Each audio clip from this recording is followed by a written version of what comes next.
Hello guys, ఈరోజు Jack fruit history తెలుసుకుందామా. మా పక్కింట్లో అయితే పెద్ద జాక్ ఫ్రూట్ చెట్టు ఉంది. వాళ్ళు మేము వచ్చామని చెప్పి ఒక జాక్ ఫ్రూట్ని మా ఇంటికి తెచ్చిచ్చారు. మా అమ్మ అయితే దాన్ని కట్ చేయాలంటే ఆయిల్ రాసుకొని కట్ చేయడం స్టార్ట్ చేశారు. అసలు జాక్ ఫ్రూట్ కేరళలో ఎన్ని రకాలుగా యూజ్ చేస్తారో తెలుసా. ఇది జాక్ ఫ్రూట్లో పండును కూడా కర్రీ చేస్తారు, కాయ కూడా కర్రీ చేస్తారు, జామ్ చేస్తారు, అడ, చిప్స్, పుట్టు రకరకాలుగా యూజ్ చేస్తారు. చిన్న పిక్క ఉన్నా సరే దాన్ని వాటర్లో మరిగించి ఆ వాటర్ని తాగుతారనమాట.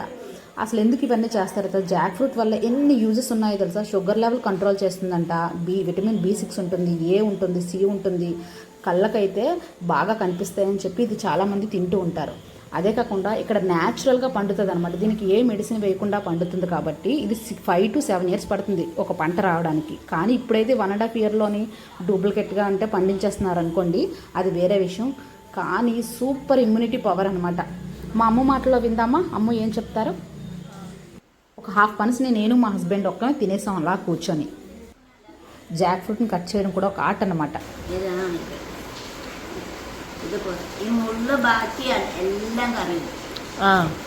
ഇത് കൂടി ഇത് കൂര കൊടുക്കാം, ഇത് കൂര കൊടുക്കാം, പിക്കല് കൂര കൊടുക്കാം, పిక్కలు పొడి చెయ్యాలి.